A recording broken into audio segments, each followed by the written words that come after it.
the Sangha is invited to go back to our breathing, so that our collective energy of mindfulness will bring us together as an organism, going as a river with no more separation. Let the whole Sangha breathe as one body, generate peace as one body, be free as one body. Let us transcend the boundaries of a delusive self, liberating from the superiority complex, the inferiority complex, and the equality complex.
So this is the second day of our 4-day retreat on Milarepa.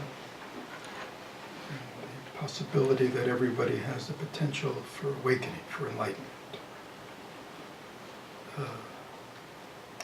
Yesterday we kind of spent time on the preliminary aspects of Milarepa's life, his early life, difficulties, difficult childhood he has. Maybe there are many people in this room who had difficult childhood, painful childhoods, deprivation, loss, trauma. So did Milarepa.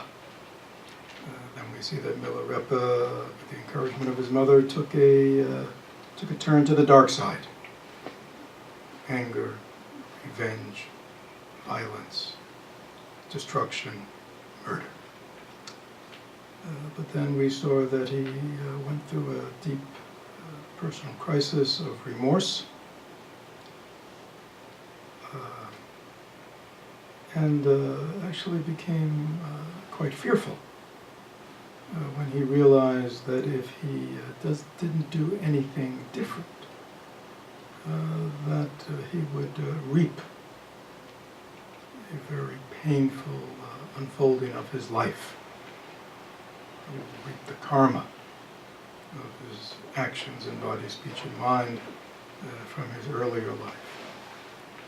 So as we know, he, with almost the same intensity and extremity that he followed the dark side of life, he then equally yearned for enlightenment, for liberation, primarily out of fear of a continuation of a life of suffering for himself.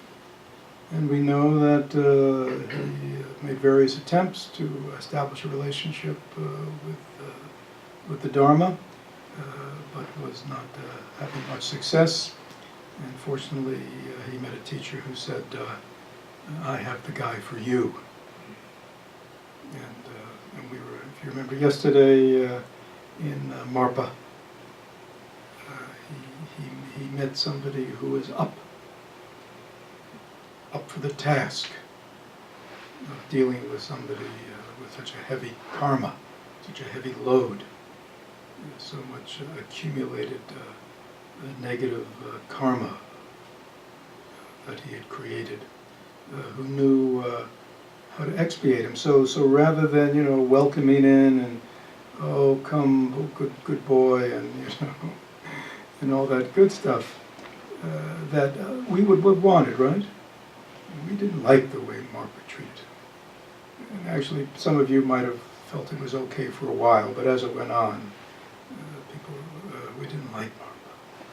And yet, Marpa was working very skillfully, in a very concentrated way, saying, this guy's got a heavy load, and he can carry that heavy load through the next 40, 50 years of his practice, and it'll always be, his practice will always be leaking out, he'll always be having obstacles, because this karma from the past will keep arising within his body and his mind. So I will skillfully, I know how to skillfully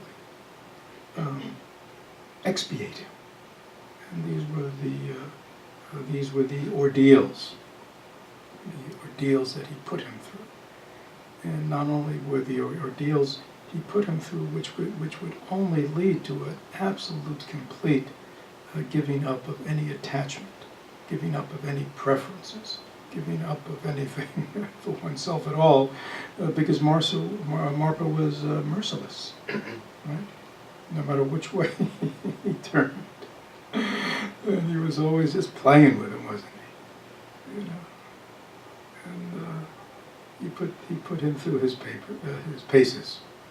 And we see Marpa took him right to the edge,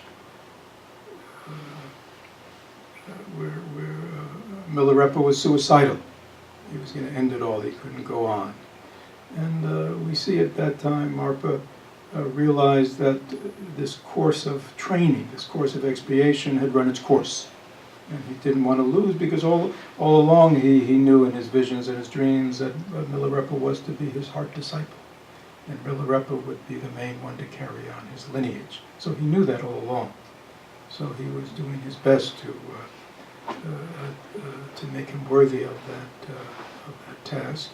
But at the end, we know through the kindness interventions of Marpa's wife, the job couldn't be complete, and so Marpa said, all right, I'll teach you, I'll give you everything, but you'll always have a stain, because we couldn't get rid of that last bit of karmic residue from the past due to the kindness of my wife.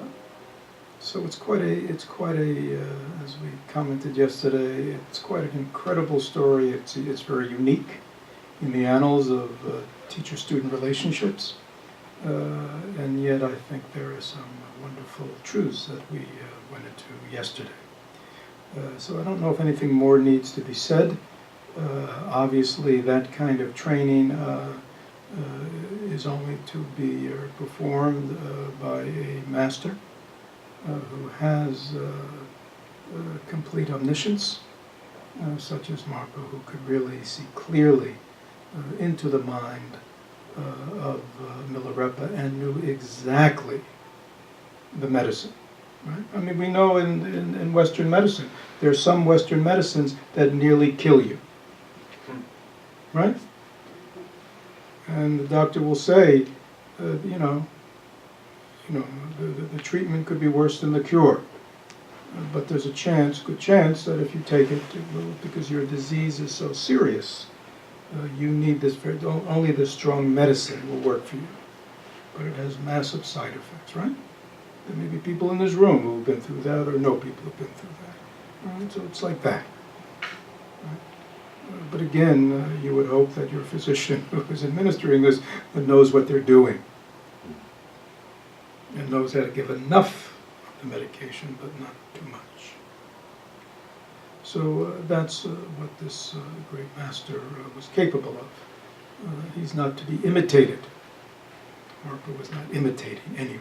He was authentically teaching, and he was fearless, wasn't he? Right? He didn't care what anybody thought.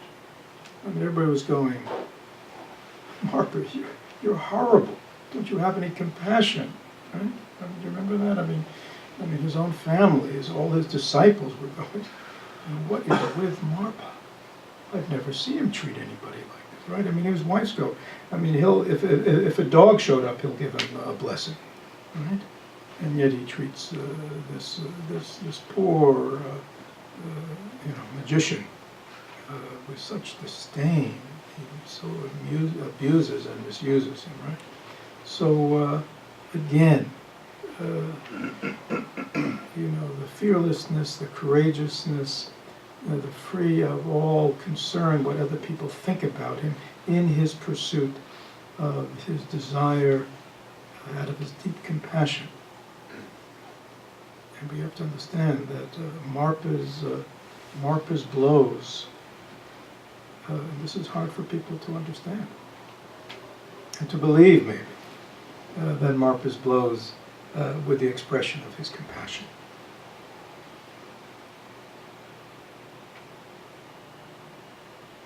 So I don't ask you to agree with that, but I ask you to think about that.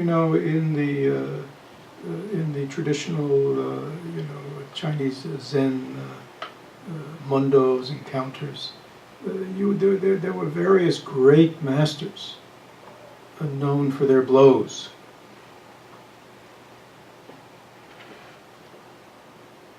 They either hand blows or they had a stick. When Master said, he asks his student a question, he says, if you answer this, I'll give you 40 blows, and if you answer the opposite, I'll give you 40 blows. Now, what's your answer? Again, it is also said in the Zen tradition that the master only saves his blows for his best students. And that if your master hits you, if your master chastises you strongly, you should be very grateful, because he means he really cares for you. To his ordinary, really undedicated, unenthusiastic students, he'd always just give them words or something. But to somebody who had real aspiration, he would give them his blows, her blows. So again, that may sound strange, and again, it is, in a certain worldly sense, could be much understood. But in the authentic transmission of the meditative lineage, where people are engaged in the deepest pursuit for awakening, when somebody sincerely wants that, teachers will use what they call expedient means to help move the student along. And sometimes those means are kind and sweet and supportive and caring, and sometimes those means could appear fairly harsh.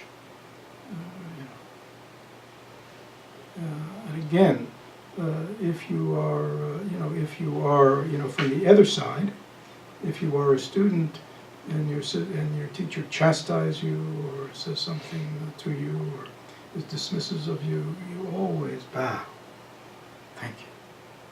Thank you for pointing out my faults. You know, if you go, oh, I'm hurt. I can't believe he talked to me that way. Can't believe, you know. Then you're still in the world of what? Self enough. And your involvement in the process of spiritual awakening is still being done in relationship to the drama of yourself. You know, how you think, how you think the spiritual journey should be, how you think the relationship with the teacher should be, how you think the teacher should be treating you and acting to you. Can you see? I mean, somebody was saying yesterday, Steve, you know, really you acknowledged to the public that you were a control freak. But can you see, even in this little thing, the student wants to be in control of the process. Right? You know, I only want to come to the consultations when I have a question. I don't want to walk in and just let the teachers question me. I want to be in control of the process because I want to be safe. Right? But you're safe in what? You're safe in your delusions. You're safe in your ego, in your ego womb,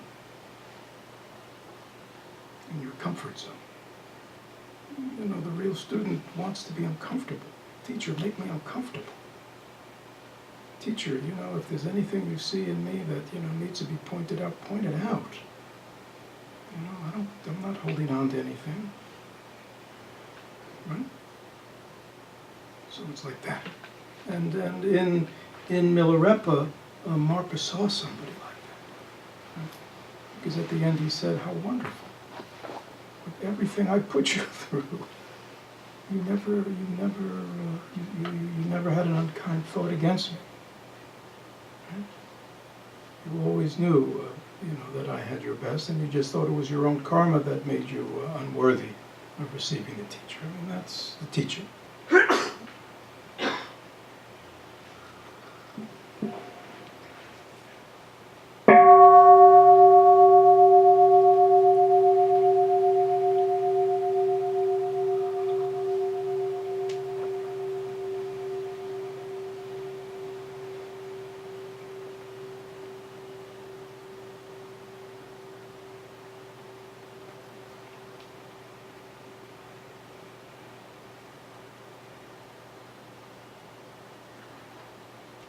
And so again, you know, there certainly is an extremity in the story of these two men, because they were, in a certain sense, fanatics, weren't they? They were extreme beings, weren't they?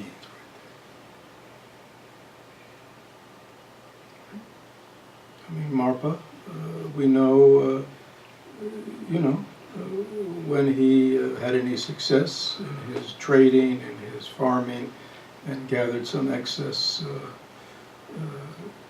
cattle or excess goods or whatever, you know, what did he do?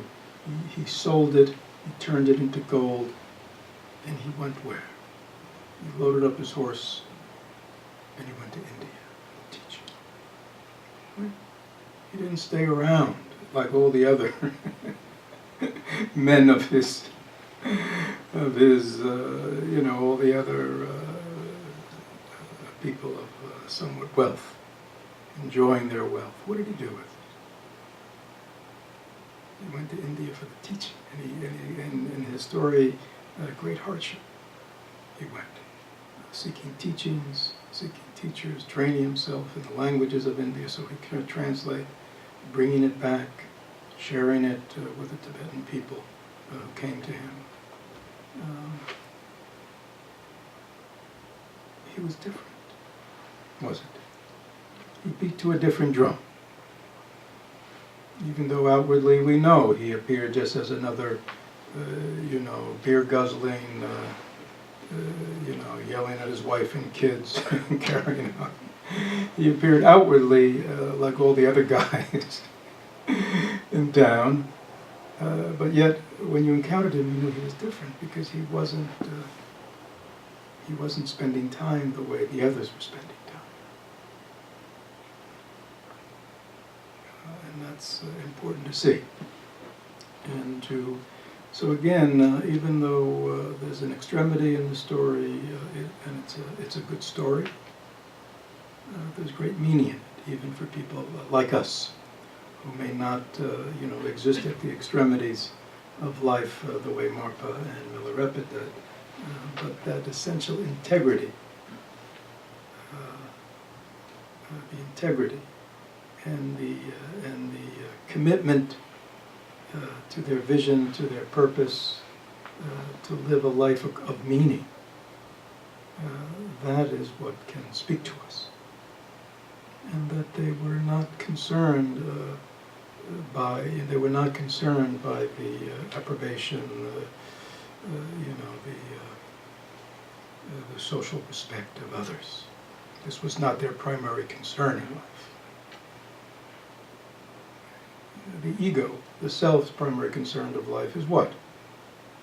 Please like me, please notice me, please think well of me, let me achieve well. That's what the ego is always quantifying life, always keeping score. And when the score seems to be in the favor of self, the self feels what? Happy. The score doesn't seem to be going the way the self adds things up, it's unhappy. That's the self. But there is another way. And you see in these two gentlemen an example of it. That is why, even though this is, 1,000 years ago, taking place in the, very rural, forgotten area of Tibet, and yet the story has continued for 1,000 years.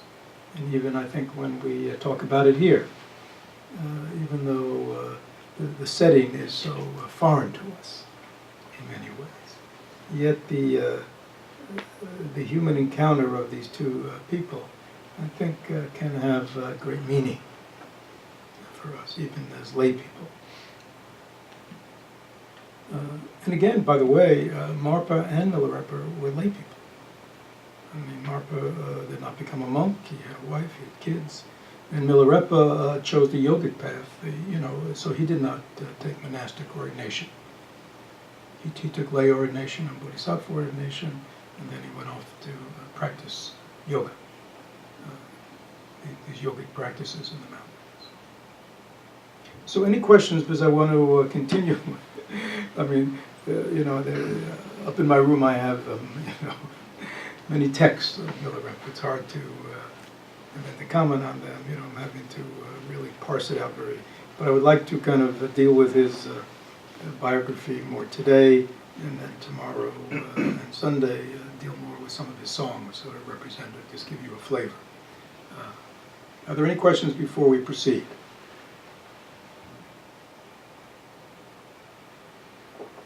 Good. So, after what happened with the bringing him in to the fold, he was given his initial meditation instructions by his teacher, and he immediately went into solitude for 11 months. He went into a cave. He did what was traditional. He covered up the front of it, so he was walled in. He filled an altar lamp with butter, lit it, and placed it on my head. I meditated day and night in that way without moving until the butter in the lamp was exhausted. 11 months passed. That was just the beginning. And then at the end of 11 months, I just want to share this. His teacher and his wife came to visit him, check in on him, eat with him, bring him some provisions. And they asked him, his teacher asked him about, what he'd learned during his 11 months.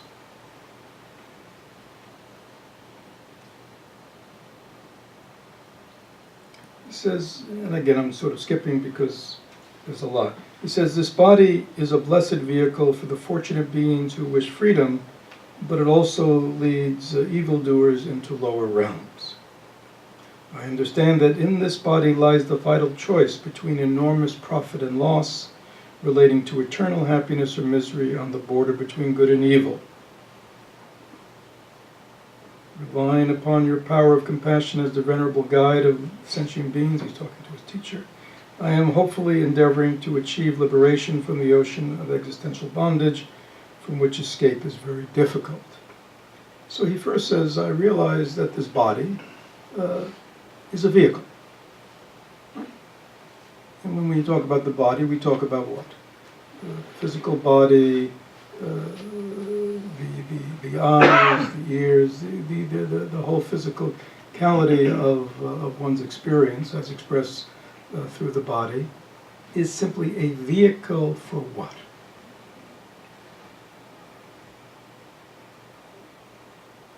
It's a blessed vehicle for those who wish for freedom, but it becomes a different sort of vehicle for those who just seek their own self-indulgence. So it's right away we need to see our bodies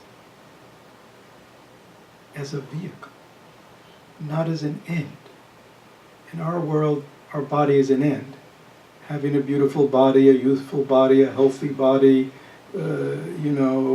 dress our body well, make sure it smells good. I mean, people spend an inordinate amount of time and energy, right? If you think about your house, our house is filled with implements to make our body comfortable. Sofas, chairs, right? Beds. Those are all about what? Making the body comfortable. Right?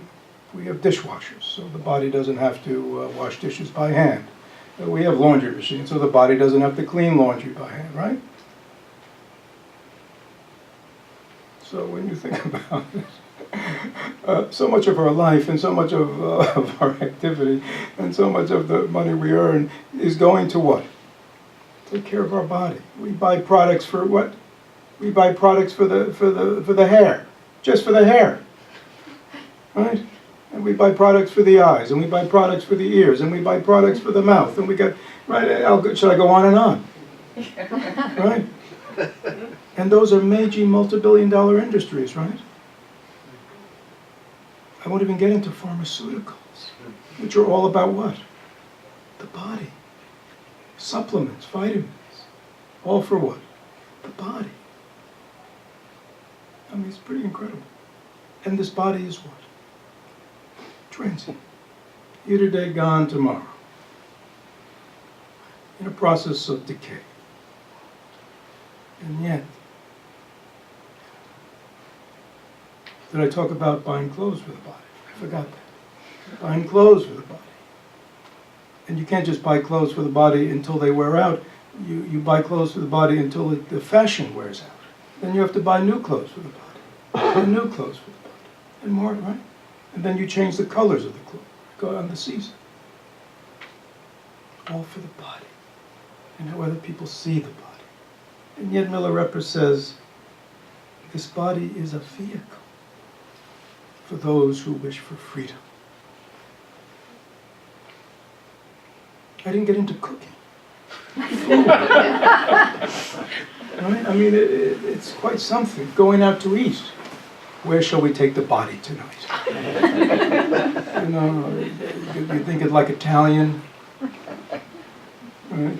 You think the body cares whether it gets Italian or French or Thai or Japanese. And yet we drag it around from one restaurant to the next.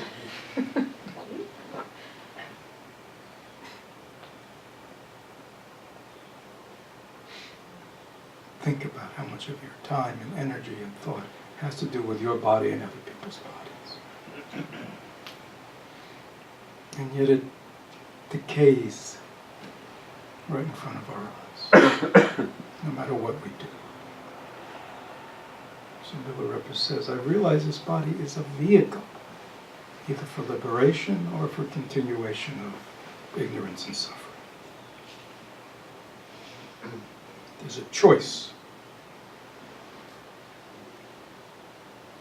Having first sought refuge in the three jewels and having scrupulously observed the precepts, I understand that the source of all happiness is the Lama. Lama means teacher. And therefore the first principle is to fulfill all his or her instructions and maintain unblemished a spiritual bond with him or her. So again, especially in this,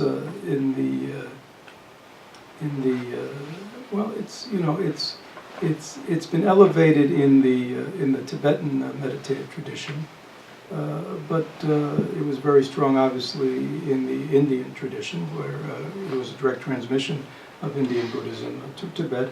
But it's very much in Zen, in the meditative tradition, and in the meditative tradition of the Southeast Asian countries, that there is that the transmission of the teachings in a living way is done with living people, teacher to student. It is a direct transmission. It is a direct transmission of teaching, as well as it is a direct transmission of giving the practices that lead to liberation, and it was with the encouragement, support, and a pointing out of the teacher that the student is able to liberate themselves from their delusions. And so therefore, in the meditative tradition, the teacher is considered essential. You know, as one teacher pointed out to me, and maybe you've heard me say this before, he said, holding up a precious book, he said, who's more important? The person who wrote this book, or your second grade teacher who taught you how to read? Oh, yeah, I would never be able to read this book if I hadn't had a second grade teacher who taught me how to read. So in that sense, I really should be grateful to who? To my grade school teacher who taught me how to read. Because it was only through her kindness that I've been able to, right? And so the analogy is, there is the Dharma, right? There are these voluminous teachings of the Buddha and the masters that we can all have access to, but who explains them to us? Who tells us what they really mean, and who shows us how to practice them, and who makes sure that we're practicing them correctly? That is the teacher. So essentially, that is why he says the first principle is to fulfill all his or her instructions and maintain unblemished a spiritual bond with him or her. So again, with our teachers, we want it to be a good relationship. Based on respect, love, but also appreciation, but also we want to be good students.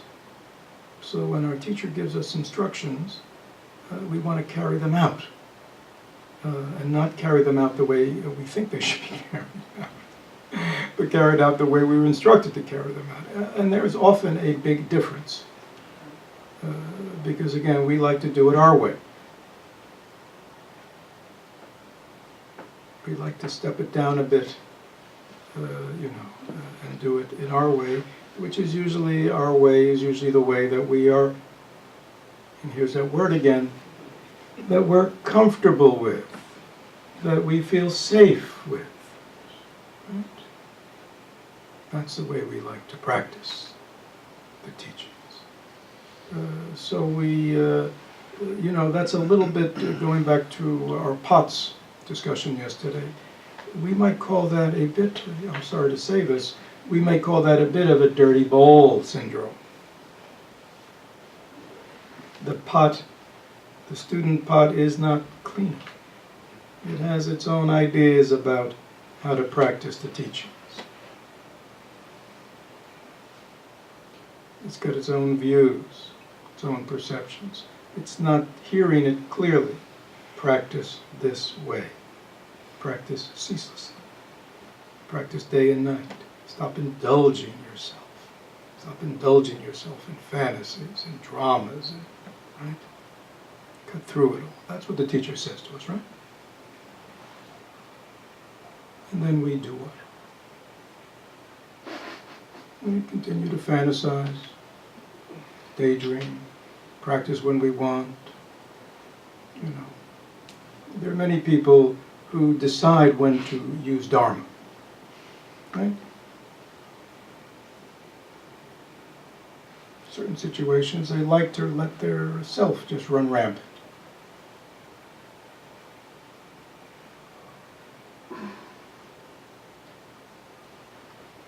And if there's one thing they hate, is to be reminded about Dharma at those instants.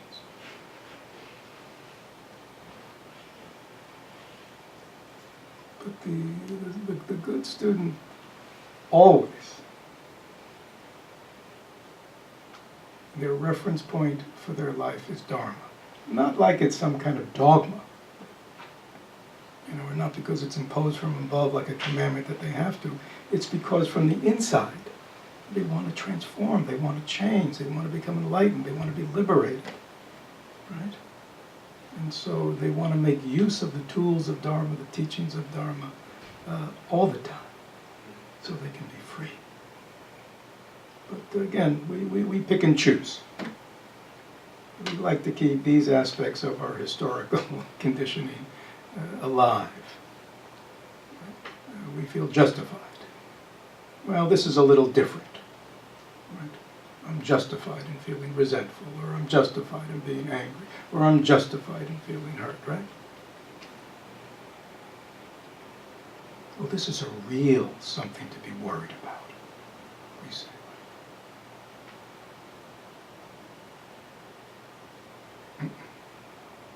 That's not true. Be at ease, be carefree. There's no reason for anxiety about anything. That's all future thinking. Just deal with it. What does Shantideva say in the Bodhisattva way of the Bodhisattva? He says, you know, if there's something that can be done about it, do it. If there's nothing that can be done about it, just accept it. Where is there room for worry in that? Worry is when there's a space, a separation, you and this imagined event.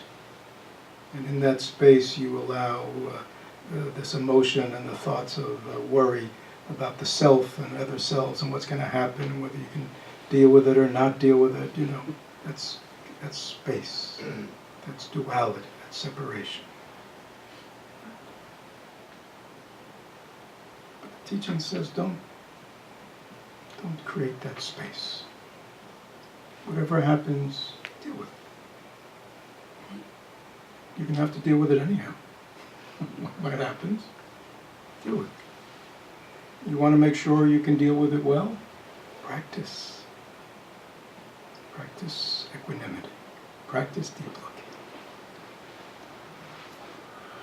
Practice mindfulness. Practice developing a ground. Become an island in which you can dwell happily and solidly on your island.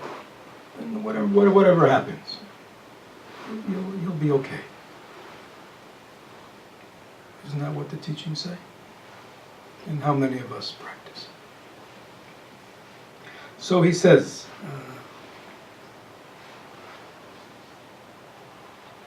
furthermore, a fortunate human existence is a state difficult to acquire by arousing the mind with great intensity regarding impermanence and death, the consequences of action, the pain of samsara. One develops a longing for liberation and must pursue it through the observance of moral precepts. This is the foundation of practice. And again, these, you've heard me talk many times, these are the teachings on impermanence and death, karma, the consequences, the difficulties of samsara, and out of that comes this longing for liberation. And then he goes through the various paths, the Hinayana, the greater vehicle. Yes.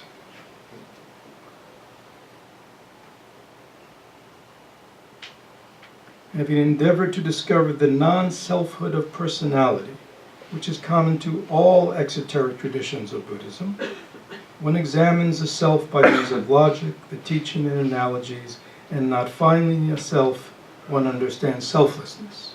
And this again is something you've heard from me ad nauseum. Right. Examine your experience. Look for the self. What is the I? Where is the I? Who is thinking? What is thinking? Is there a self? Can you find it?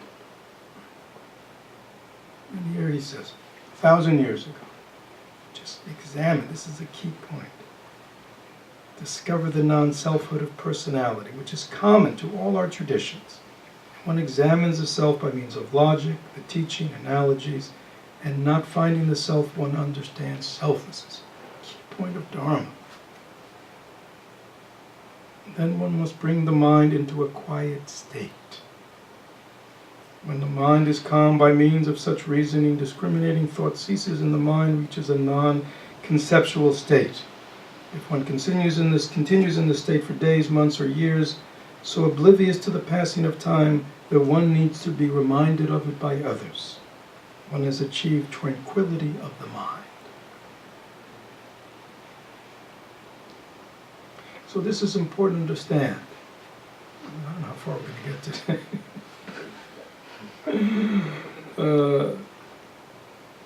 There are many people who achieve some level of tranquility of mind by using a mantra, which is let go.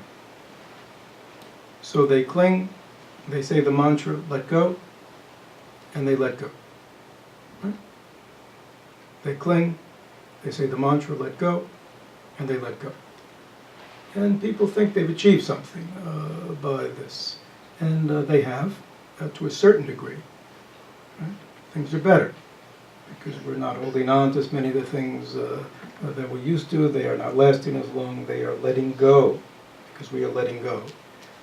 But that is a very shallow practice. Why do I say it's a shallow practice?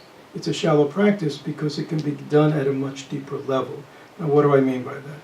The practice of using the kind of Dharma as a means of coping with situations, coping in a better way than we have in the past, is analogous to, you have a noxious tree or a noxious plant in your yard, and rather than taking it out at the root, you keep just pruning off the leaves. Right? The problem with pruning off the leaves is what? They grow back. They go back. So you're endlessly now in this thing. It arises, let go. It arises, let go. It arises, let go. It arises, let go. Let go, let go, let go. The problem is that the root, the solidity of the tree is still the solidity of self. The solidity of a belief in itself. The belief that your thoughts and your feelings are true and solid and real is still enshrined in your mind as true. So you're always dealing with the symptoms, but you're never getting to what's causing the disease, which is this belief that you are a separate self, that you are a personality. So what he says is, and so I guess what I'm saying to you, and this is the core of the teaching, that the calmness and equanimity of Dharma is not coming through suppression. It's not coming through manipulation of the mind. It's coming from understanding the non-self nature of phenomena.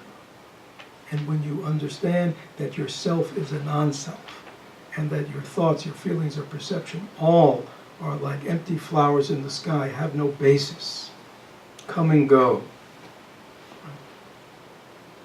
The peace that comes from that, the tranquility that comes from that, the calmness can come from that, right, is very different right?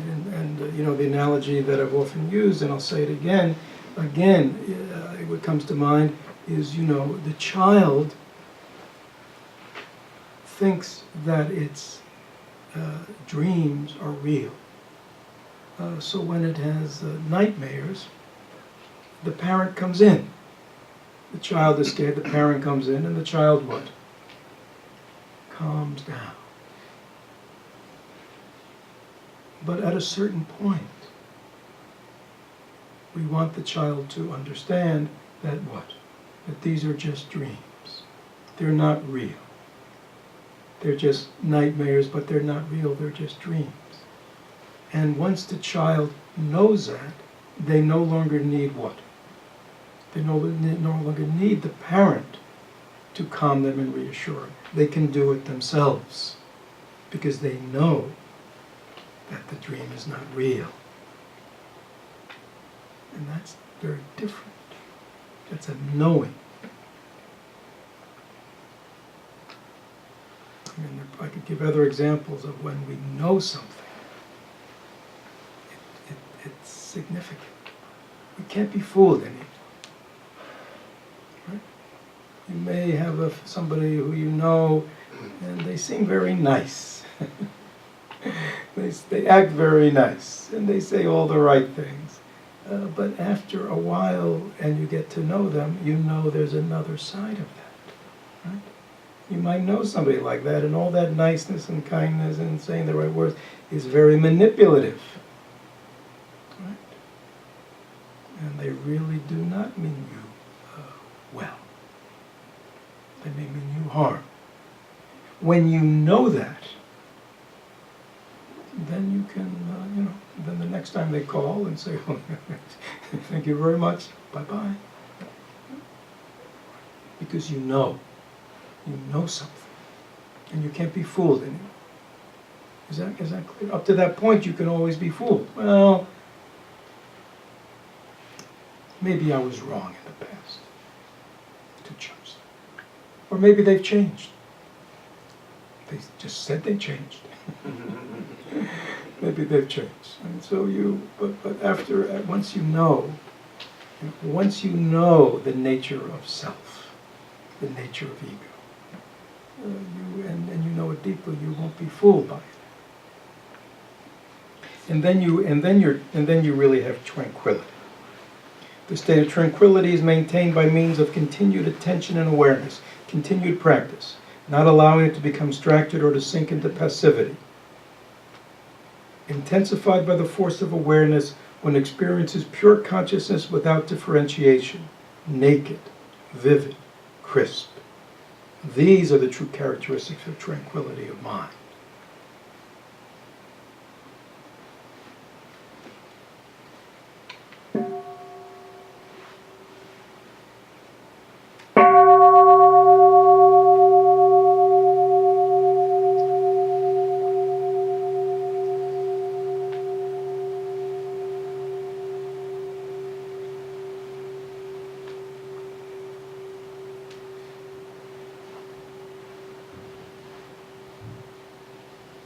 Then Milarepa says, to sum up, first a vivid state of mental tranquility and a sustaining energy together with a discerning intellect are indispensable requirements for attaining perfect insight. Is that clear? So I'm taking time here, but I think this is a very clear exposition of the path. And obviously he has meditated on the path deeply for 11 months. Day and night. Walled in. No going out. Day and night, just practicing. Just looking deeply into his mind. And obviously Milarepa had given him various teachings, and he's letting Marpa know, I understand now. He's gone through them all. Okay, does Marpa know all these things? Of course. he gave him these teachings. But Milarepa is letting his teacher know, they're now my understanding, my knowing. To sum up again, he says, first a vivid state of mental tranquility and a sustaining energy together with a discerning intellect a discerning intellect. For those of you who think you can get rid of your thoughts, no, you don't have to get rid of your thoughts, but you have to transform that scattered, distracted, wise, stupid, intelligent, dumb, insightful, blockheaded intellect of yours into a discerning intellect. An intellect that sees clearly and can discern gold from fool's gold, wheat from chaff. With the discerning intellect are indispensable requirements for attaining perfect insight. They are like the first steps of a staircase. Second, all meditation, with or without form, must begin from deeply aroused compassion and love. Whatever one does must emerge from a loving attitude for the benefit of others. Is that clear? So here we see the co-emergence of wisdom, insight, the meditative aspect, the mental cultivation aspect of the practice, indistinguishable from this loving, caring heart that wants to relieve everyone, all beings, from their suffering. And that whatever one does for the benefit of others.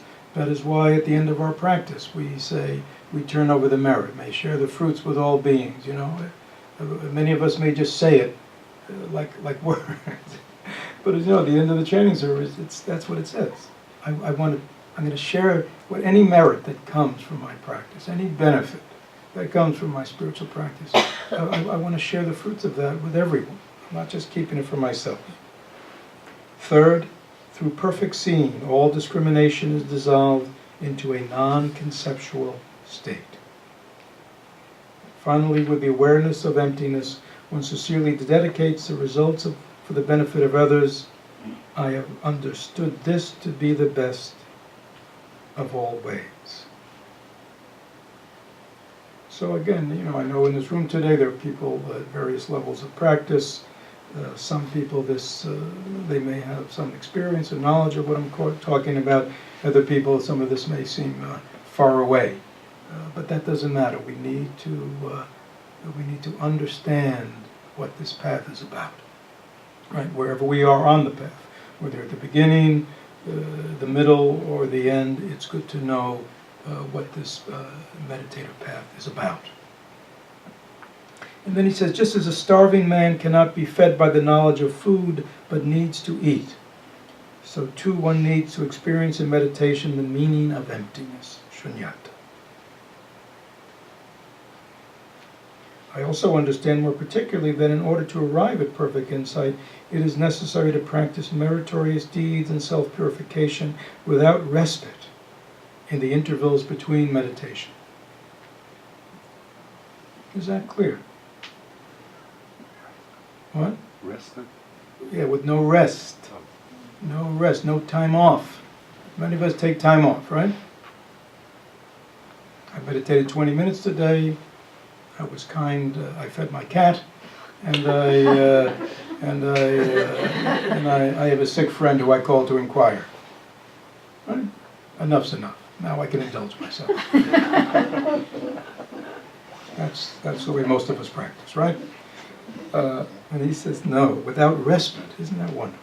So he says very clearly, and it says us, right, so we meditate, we have our formal practice, and in between, what are we supposed to be doing? Meritorious deeds and self-purification. Whatever that means. Meritorious deeds means what? Deeds, actions that have merit, that are worthy, that have value. That's what we want to do. As well as in all our activities of the day, all our interactions, all our relationships. It's a process of self-purification. Right? We're trying to purify the self. Purify it of what? Greed, selfishness, self-centeredness, impatience, anger, resentment, right? All those contaminations that our self has become infected with. So we want to use all the experiences of our day to purify the self of all these deformations, deformations.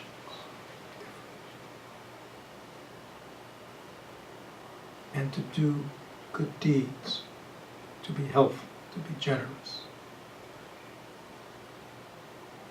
So I mean, what if you want to sum up what our daily life should be about, it should be about what? Doing our meditative practices.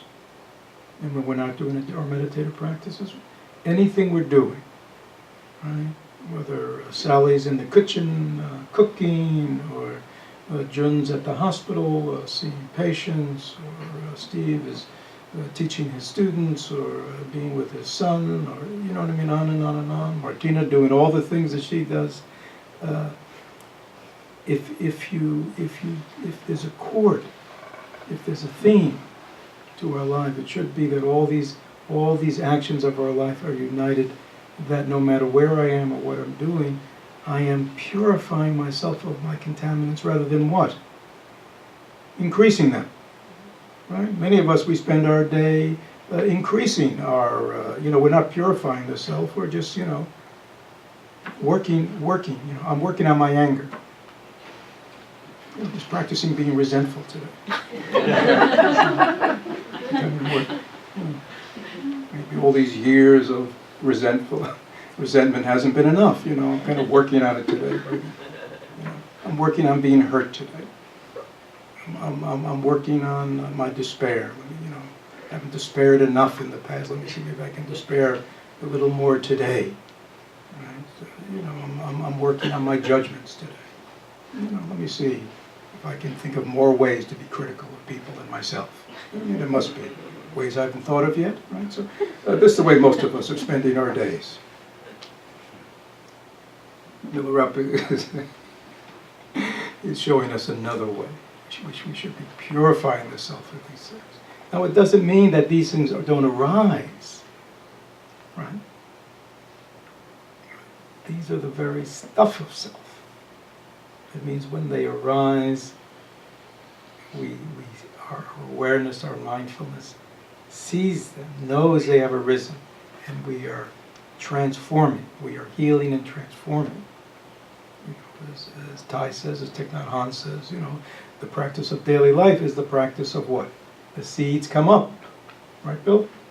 And when the seeds, especially those seeds of emotional afflictions, those seeds of egoism and all those things, if we handle those seeds carefully, if we don't feed the beast, right? If we don't nurture and nourish those negative seeds, but handle them skillfully, in mindfulness, in compassionate understanding, we don't intensify them, but we detensify them, they go back down, not as intense, not as strong. That's part of the self-purification practice, as I understand it. As well as, if we are cultivating, right, if all of a sudden I have a very critical, judgmental thought of Diane, right, and I realize I'm doing that, and not only do I let it go and let it subside, right, and I look into my own egoistic needs that I need to be critical of someone else. So, right, I've dealt with my own stuff. But let's say I generate a compassionate thought to Diane, or I generate a thought about her good qualities. Right? I exchange immediately. And also, this is self-purification. Right? We're purifying the self. Right? And then meritorious deeds. Charitable giving, meritorious deeds.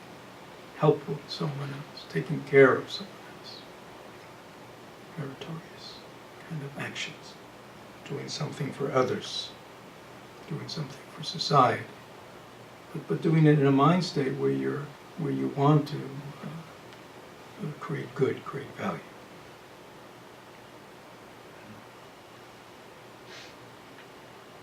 And then he goes on to say, now again, because he's a yogi. He says, in order to make this knowledge manifest in myself, I subdued my body, deprived it of food, harnessed my mind, and achieved equanimity in the face of all circumstances, including the danger of death.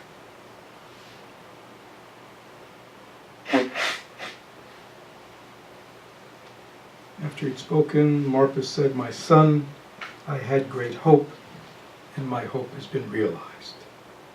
And Marpa was filled with joy. And Marpa's wife said, "This son of mine," she considers Milarepa now like her son, "has the strength of mind for great achievement." After many religious talks, my mother and father, he calls his teacher and his wife my mother and father, returned to their house. As for me, I walled up the entrance to my cell and meditated. And he stayed there for years. Years.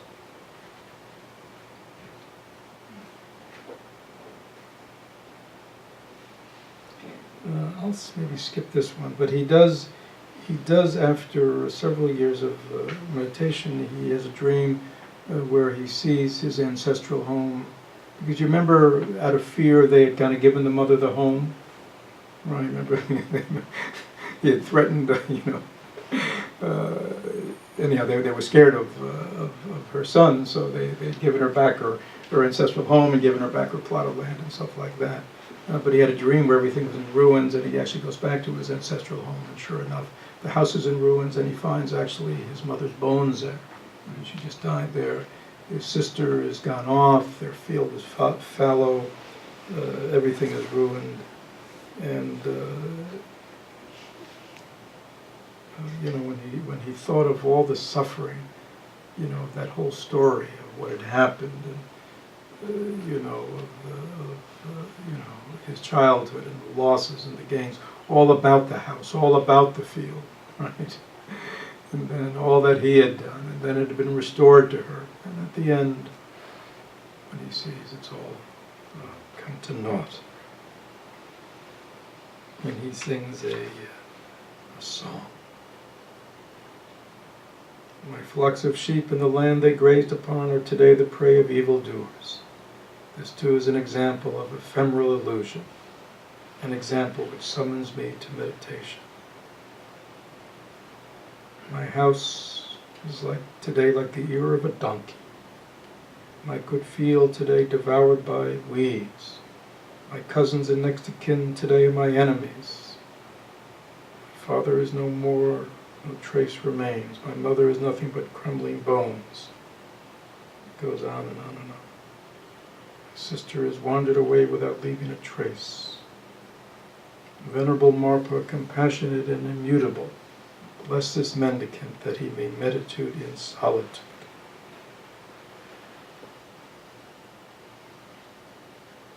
And he sings a song to the son of his tutor, who's also died. And he's been staying in his home. And after he sang this song, they all sighed, and the wife sobbed uncontrollably. I had seen the plight of my village, and I could not help but affirm again and again my determination to continue to meditate.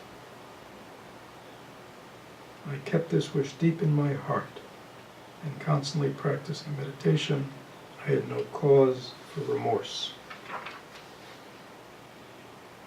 Oh, here's a... So again, I'll let you, if you're ever interested, read the full story. But his life is really, he'll be here in this cave for a year, 2 years, 3 years. He'll be in that one for several years. I mean, over time he gains disciples, but he spends his whole life, as you can see, living in the Himalayas. And even though ultimately he did a complete realization of his mind, a lot of his practices were what are considered yogic practices. These were some of the yogic practices that Marpa had brought back from his teacher Naropa, who again was a yogi. And these are a type of practices which one does in long retreat, because they have to do with very, you really have to cut yourself off from everything. And they really have to do with the channels and the veins and the whole psychic apparatus of the body-mind and their transformation. But one of the main practices, as he did, is a practice called tumo, which is psychic heat. And it was a very important practice because Milarepa was a repa, Repa means, remember his name was Mila, but he was called Milarepa. Repa means the cotton-clad one. And he lived in, 12, 14, 15,000 feet year-round in the Himalayas, only with a cotton shroud. So the way these yogis sustain themselves is through the practice of psychic heat, this inner tumo, this inner fire. And actually, I have heard accounts, right up to these days, there are yogis who practice this, and they would, maybe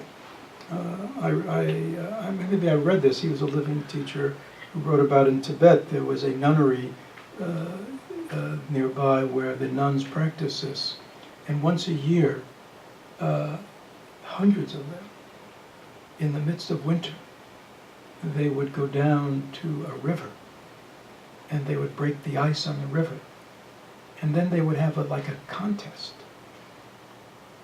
where they would dip these cotton sheets in this ice-cold water, and they would put them on their bodies, and they would see how many they could dry. I mean, he reports this firsthand. It was like a contest, but I mean, it was a demonstration of their meditative achievement. So, I mean, again, we don't practice these types of practices, and again, we have central heating. So, but again, I mean, it actually was the practice of tumo was also meditative, but it was also very practical.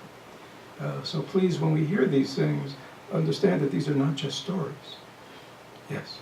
I have seen a video of this practice where you see the steam coming off these robes as they have these contests.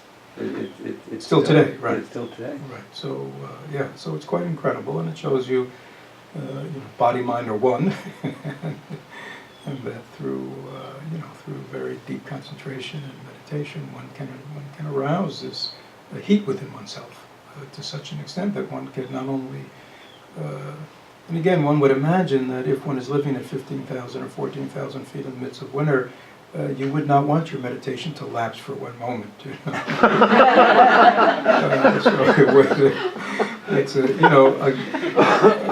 Which again, I mean, we laugh, but it is one of the reasons that often these practitioners would practice in such extreme places, because you couldn't relax. Also a favorite place traditionally for yogic practitioners was graveyards, charnel grounds. I say charnel grounds because traditionally the bodies were burnt. So these were places where the bodies would be taken, they'd be burnt. But if you ever visit places like this in Tibet or India, those kind of places tend to attract hyenas and jackals and wild dogs and vultures and those kinds of things people are making. You know what I mean? So they were, as well as these people, these cultures had strong belief in things like evil spirits and ghosts. So if you think about it again, not a very comfortable place. And so again, you would see that somebody who wanted to practice getting rid of fear and anxiety, who wanted to get to the root of fear and anxiety, what better place to go than to meditate all night in a charnel ground, where your fear would be very. You'd have to ask yourself, who is it that's afraid? What is it that's afraid?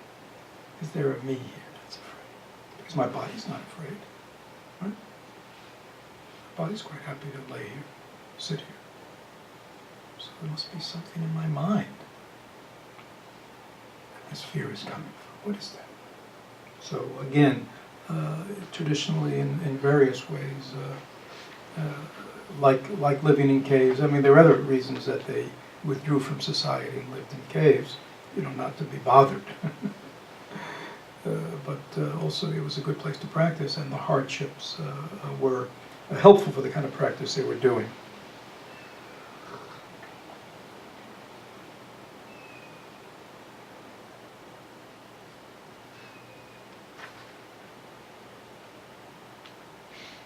Oh, so he was, this was another place he was meditating in.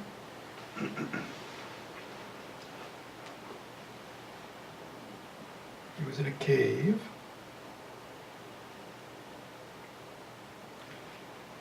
And then he said, I made a vow not to descend. He took up his abode in this cave, and I made a vow not to descend to an inhabited place. So I thought I'd just read it to you since we are in retreat, not quite like living in a cave. So this was his vow. So long as I have not attained the state of spiritual illumination, I will not descend to enjoy alms or offerings dedicated to the dead, even if I die of hunger in this mountain solitude. So, again, he's talking about the things that, hermits and yogis and wandering monks and nuns would do. They would ask for alms, they would do prayers for the dead and stuff like that to get offerings. He said, I'm not going to go down and do that, even if I was to die of hunger. I will not descend for clothing, even if I die of cold. I will not indulge in worldly pleasures and distractions, even if I die of sadness. I will not descend to seek medicine, even if I die of sickness. Without allowing myself to be distracted in body, speech, and mind, I will work to become a Buddha. It is better to die than to live as a human being who breaks vows by not striving towards self-realization.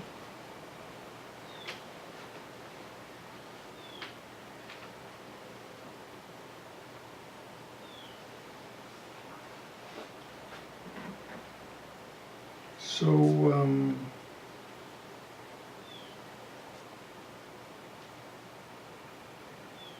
it's, again, we are not quite in the same situation of Milarepa, but it may be good for us to be aware of these kinds of vows that someone makes when they're in retreat.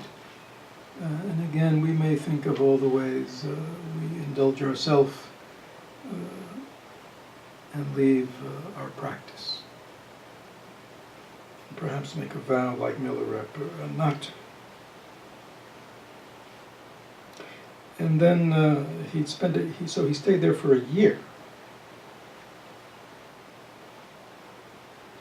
And a year passed, and he had a desire to go out and refresh himself. He's been in the cave a year. He's had good experience and realization, and now he thought, well, maybe I'll go out and refresh myself, wander about, see what's going on in the mountains and the valleys, right? I prepared to leave, but I recalled my earlier vow and reminded myself with this song.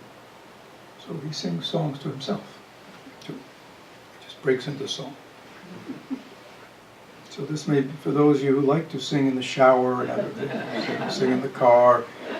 Maybe this may inspire you to sing other types of songs to yourself than the pop tunes or whatever. You may start singing Dharma songs to yourself. See what spontaneously rises if you sing to yourself.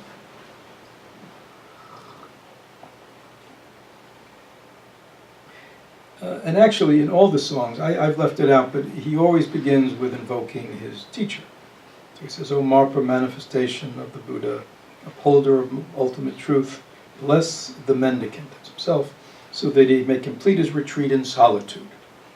Now in the song he addresses himself. Milarepa, O proud one, may this song be your reminder and your help. You are cut off from companions and their pleasant talk. Empty are the views of the valley you long to see. Nothing external can lift your heart. Oftentimes, when you're in your worldly activity, you can't wait to get home and be able to meditate. And then you meditate for a while, and all of a sudden you think fondly of your worldly activity. Right? Have you noticed that? All of a sudden what wasn't looking so good, all of a sudden is looking very wonderful. I wonder what's on TV. As if you haven't wasted tens of thousands of hours on TV. all of a sudden it seems very attractive. I wonder what's on sale at the store. You know what I'm saying? I wonder what the latest news is. All of a sudden, all this stuff becomes very attractive to us, right? So he reminds himself, empty are the views of the valley you long to see. Nothing external can lift your heart. He reminds himself. Do not indulge in wandering thoughts, but let the mind be tranquil. If you indulge, you will succumb to unwholesome thoughts. And this is very important. A lot of people practice and they indulge themselves in wandering thoughts. Right? These aren't bad thoughts. Right? These aren't afflictive emotion thoughts. These aren't heavy-duty judgments and criticism. You know, these aren't the bad stuff, right? They're just wandering thoughts. And a lot of times we enjoy just kind of, right, indulging our wandering thoughts. But he says, don't do that. Because if you do indulge, you will succumb to unwholesome thoughts. Is that clear? Because he said, well, you know, it's sort of like, once you let the dog out, it may start just sniffing around the house and, you know, the yard. But as Martina knows, right, if it finds a way, if there's a hole or there's an opening, it's off. And before you know it, it's tearing up a neighbor's flowers or attacking the postman or, you know, right? So you want to keep that, even though it wants to go out, you know that it'll get in trouble. It can't be let out, right?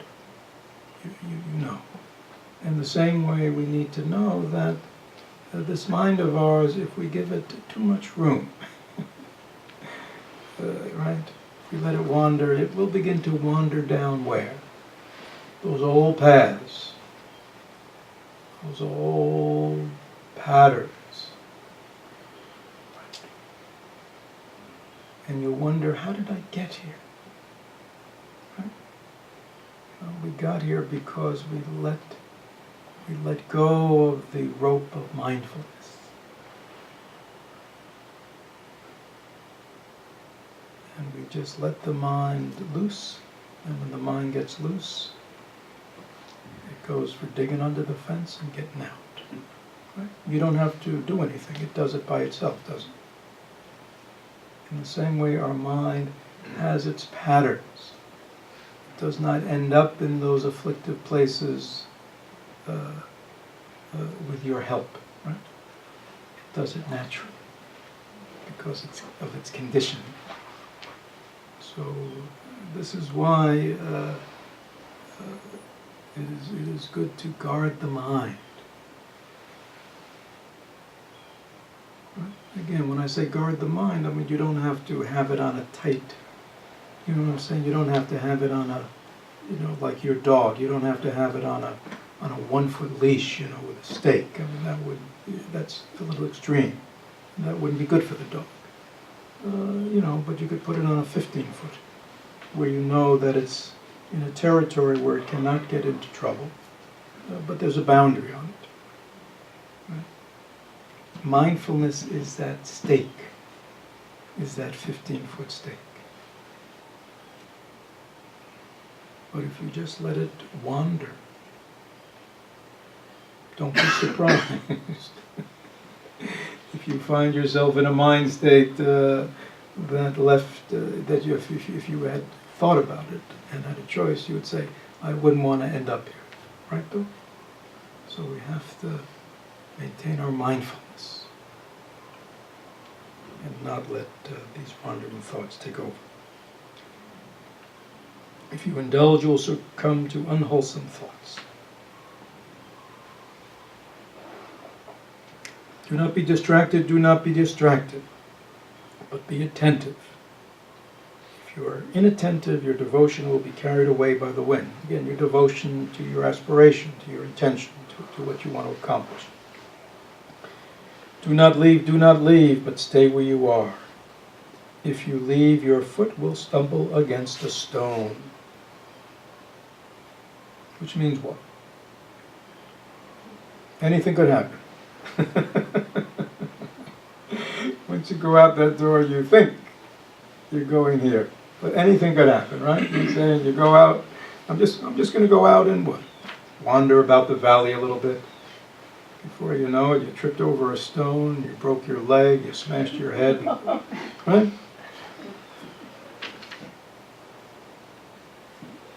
You don't know what's going to happen. So it's not to bred fear, but it's to understand, here, you know what you're doing, and the conditions are supportive of it. And once you step out, you don't know what's going to happen, how things are going to unfold. You might stumble against a stone. Right? You went out for a walk, what happened? Broke my ankle. Broke your ankle. There's a woman in our Sangha, Carol in North Carolina, right? She was down visiting her daughter and her family and took their dog out for a walk. Wasn't that nice of her to take the family dog? Dog bolted, she fell, she had a significant head injury, and she recovered from it, but she completely lost her sense of taste and smell. So you see how lucky you were. I mean, and she just, I'm just taking the dogs for a walk, I'll be back in 10 minutes. Again, I'm not breeding fear, I want to turn everybody into agoraphobics,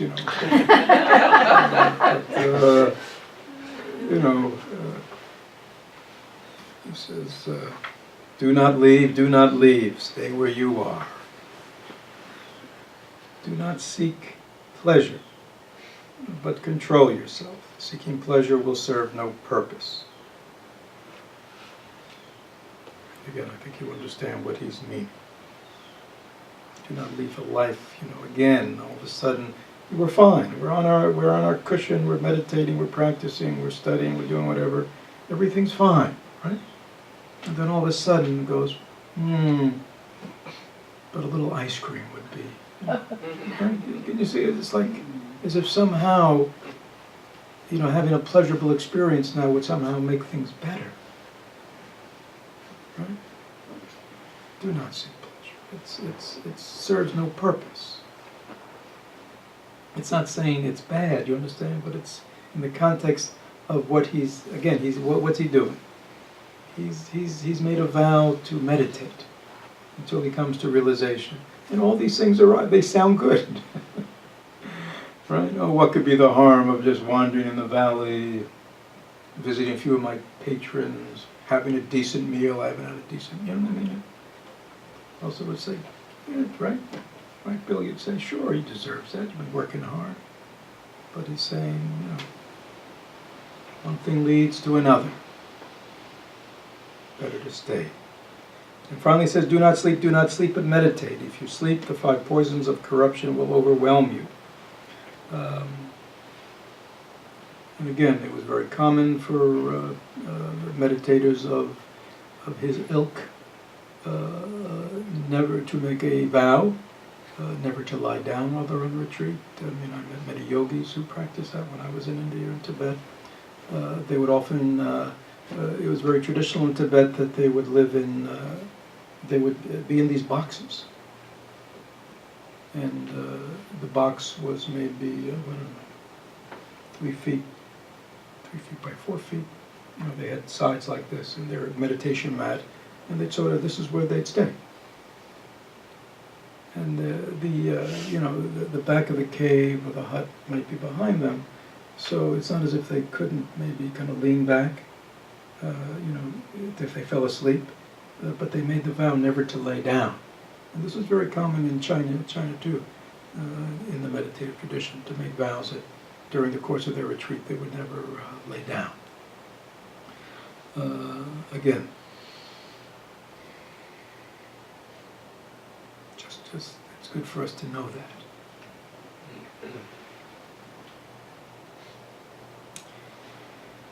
So having cleansed myself of all this nonsense, I meditated without distinguishing night from day. The quality of my practice improved in 3 more years. passed in this way. Each year I consumed one of my sacks. He lived on barley meal, very common in Tibet. So he went into retreat, he had 4 sacks, that's all he had. And every year he consumed 1 sack. So I don't know, I mean, he wasn't eating much. He just mixed it with a little water or tea.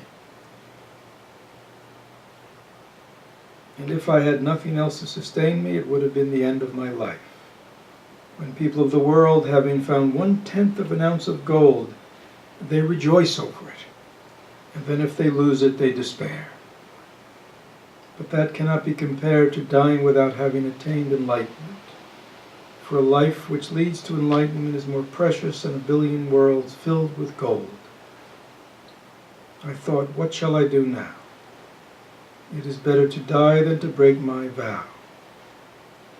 I shall not go down to the village, I will not break my vow, but since it is for a religious aim, I must find enough food to sustain myself. And actually, without going into it, at that point, he's quite famous. He discovered that nettles, the nettle plant, grew near him, and that it was nutritious. And so he then commenced to live on nettle soup. And he became quite famous because he says, sustaining myself with nettles, I continued my meditation.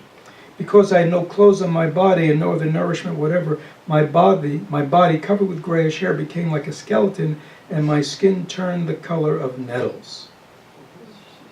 So it was quite well known that for years his skin had a greenish tinge to it.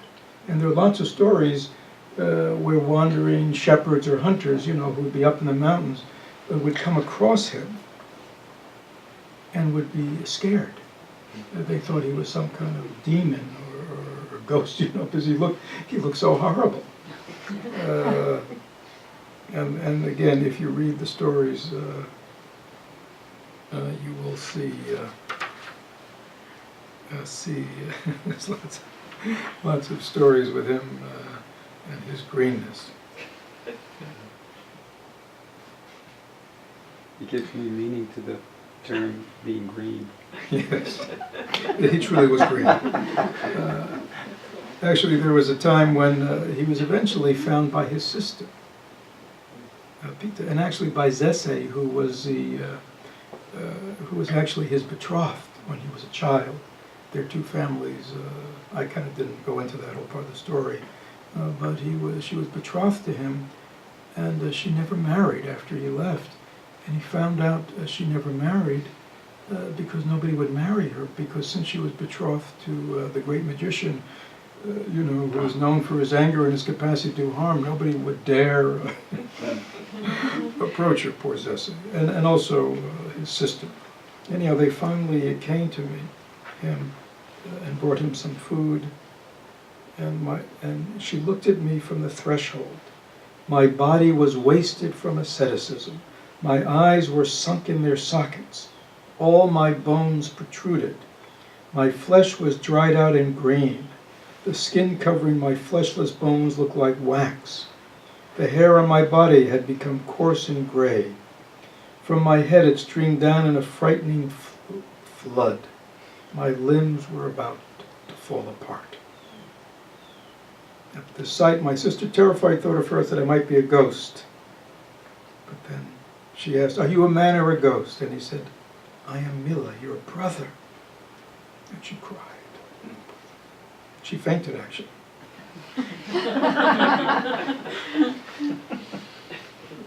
But then she really had a very hard time. I mean, it's really quite... The thing about this story, how human it is. I mean, she just is like in despair what's become of her brother, her good brother, that he's come to this. And that to her, he's just living in misery. And she just... despair. She's so unhappy, and she just, come on, wear clothes. start eating regularly, you know. I mean, the other lamas are, down in the valley, they have disciples who give them alms, they're doing well. What do you know? It's like, why don't you get a real job? Again, I really recommend the story is very human, she's just ashamed of it and just wants it, you could be, there are all these lamas down there, who are getting offerings, and they're a little corpulent, and they have disciples, and they take care of. Why don't you be that kind? And then he talks his dharma, his desire for realization, and she goes, I've never heard. Nobody has that kind of dharma. Everybody has a nicer dharma. All the lamas, it's all about. Living a good life, and then you give them offerings, and you do rituals. So anyhow, and then Zese comes too, and anyhow, it's quite wonderful and very human, and there's a lot of emotions. Right. She goes and sees this other lama when she's down in town. He's seated on a high throne, and he's sheltered. He wears garments of silk. When the monks blew on the trumpets, a great crowd of men and deluged him with offerings of tea and beer. She thought, this is the way other people treat their teacher. My brother's dharma is one of misery. And other people only have contempt for it. And even his relatives blush for him. I must urge him to become like this lama. It's very funny. She gives him cloth and to cover himself, and it was quite humorous. To see what he ends up just covering. You can imagine. I mean, he's a man without shame.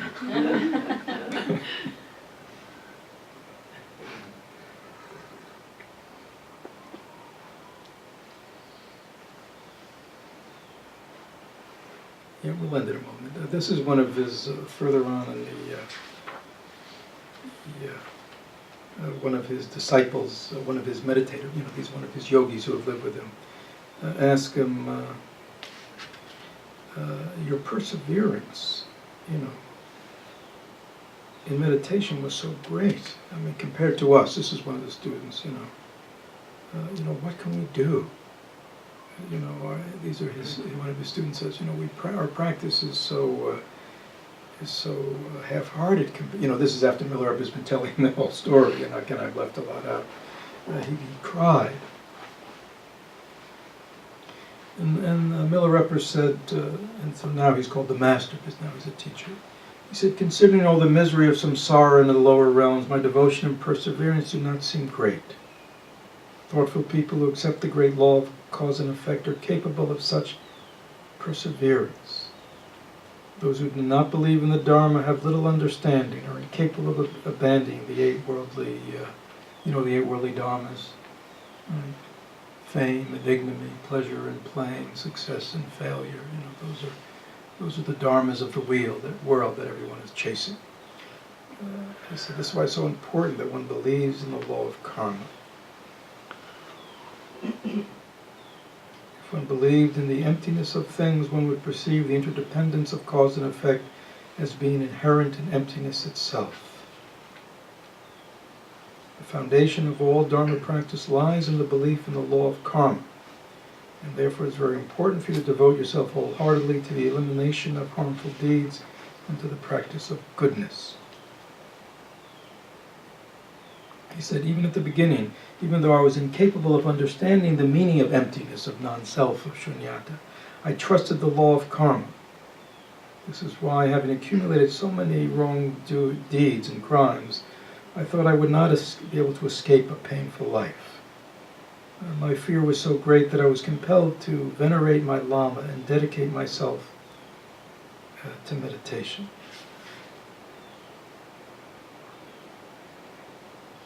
So that's interesting. And he's saying that, as a basis for our practice, even if we don't have any real deep understanding of emptiness and non-self and the nature of mind and all these good things, just simply understanding how karma and volition and how the actions of our body, speech, and mind can either be effective for a good result or a painful result. And that at the very least, to take control of one's actions of body, speech, and mind, and only be involved in actions of body, speech, and mind that are of an altruistic nature, and to make sure that in everything you do, and everything all the words you speak, and even in the privacy of your mind, you're only generating activities in these three spheres that are for the good, and not that perpetuate wrongdoing within yourself or afflictive mind states. And then, just before we end, another one of his disciples, student, says, he goes on about how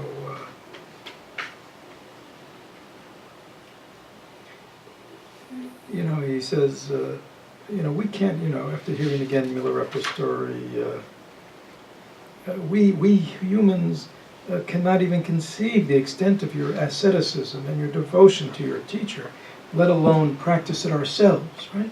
That's what we were all thinking. If we dared to practice in this way, our bodies couldn't deal with it. It's certain, he's saying to Milarepa, that you're a Buddha. You're a Buddha or a Bodhisattva. Right from the beginning, you had to be a highly enlightened being to do what you did. And this is so even though I am incapable of practicing the Dharma like you, I believe that we ordinary people can be led toward liberation from suffering just by seeing your face and hearing your words. Teacher, Reverend Master, I beg you to tell us if you are the incarnation of a Buddha or a Bodhisattva. Right? Some people are saying, well, no human being is capable of practicing the way you do.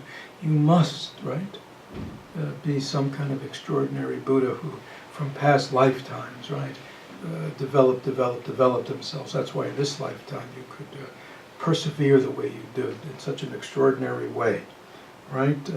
And that all that we poor sentient beings can do is what? Look upon your face, bow to you, listen to your words, but we can never practice. And that's really what most ordinary people practice religion, right? And if you go to most Asian countries, which are Buddhist countries, that's what you see most people are doing, right, June? People are bowing to the Buddha. They're very respectful. They're bowing to the monks and nuns. They'll come to the temple to make offerings. They'll listen to kind of general Dharma talks, but if you say to them, did you ever think that you could become a Buddha? They look at you like what? You're crazy. It's crazy talk. That's for only arhats can talk like that, ordinary people. And so, coming back to the theme of our retreat, so this is what somebody's saying right to Milarepa's face. So I wonder what he's going to say. So he replies to the question, tell us which Buddha you're an incarnation of. He said, I never heard whose incarnation I am. Maybe I'm the incarnation of a being from the 3 lower realms, right? So, you say, well, maybe I'm the incarnation of a hell being, or a ghostly being, or some animal. I mean, how wonderful, right? Maybe that's what I'm the incarnation of, not of a Buddha. But if you see me as a Buddha, you'll receive the blessings of the Buddha by the virtue of your faith. Although this belief that I'm an incarnation springs from your devotion to me, actually there's a great impediment to there is no greater impediment to your practice. It is a distortion of the true Dharma. Very interesting. The fault lies in not recognizing the true nature of the achievement of the great yogis. So here he says, all this talk about so-and-so, they could only have done that in this lifetime because they must have done all this work in prior lifetimes, right?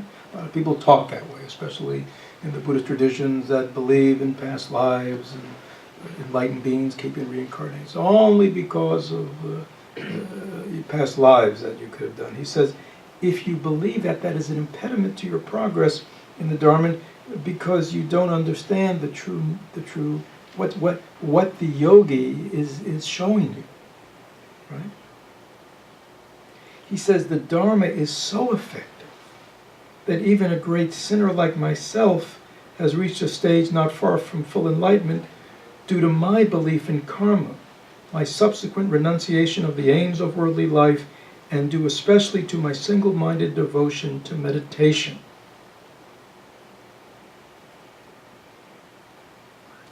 This is very wonderful. Please, everybody, hear this. What's he saying? I'm nobody special. Right? If anything, I'm worse than everybody. I was a great sinner. I was somebody who did horrible things, who was consumed with anger and resentment, and killed without any remorse. Right? Killed quite joyfully. That's who I am. And yet, because I looked deeply into the law and cause and effect, because I renounced, the ordinary life that most people lead around me, and because of my single-minded devotion to meditation, that is the only reason that I have been able to reach the stage of enlightenment. Right? And then he says more things about the deeper practices of spontaneous awakening and working under the guidance of an enlightened Lama. You will undoubtedly attain enlightenment.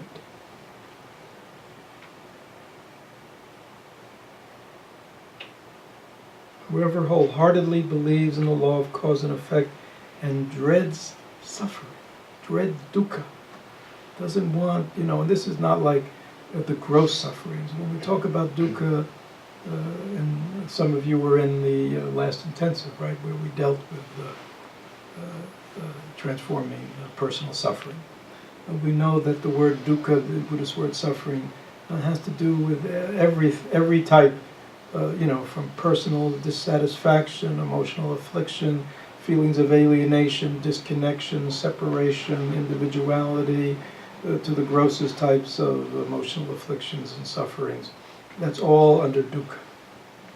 So anybody who believes in cause and effect and dreads dukkha, a great longing for illumination will arise within him or her.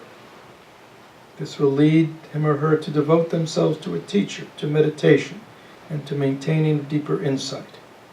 It is possible for every ordinary human being to persevere as I have done. To consider a man or woman who perseveres in this way as only the reincarnation of a Buddha or a Bodhisattva is a sign that you do not believe in this direct path. Right?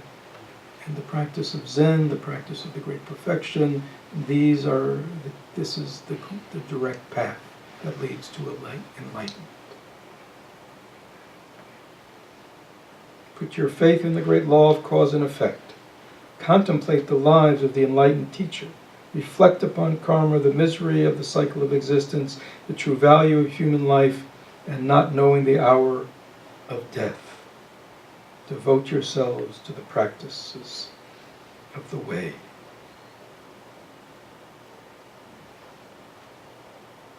I deprive myself of food, clothing, and recognition. I strengthen my mind, and without concern for the hardships imposed on my body, I went to meditate in the solitude of the mountains. Then the virtue of the spiritual state manifested itself. Follow my example with your whole heart. Quite powerful. Milarepa. So again, I hope I'm just giving you a flavor of this extraordinary practitioner. And again, even though his path may be different than ours, inwardly there is no difference. And so please take to heart what he said when his disciple tried to say, you are extraordinary, we're ordinary. He said, no. You are just like me. There's only one difference. That he reflected deeply on the law of cause and effect and how it manifests in his own life and others. He really saw the nature of so-called worldly life as being inherently unsatisfactory. He wholeheartedly sought liberation from suffering. He found himself a teacher. He assiduously and with diligence followed the teachings, devoted himself wholeheartedly, and came to realization. Could it be that simple? That's a question to ponder. So we'll stop for today. It is 12:20. Once again, we've gone over, but we have 10 minutes before lunch, so please enjoy a little break outside, go back to your room, do what you need to do, but don't hurry. Enjoy your mindfulness.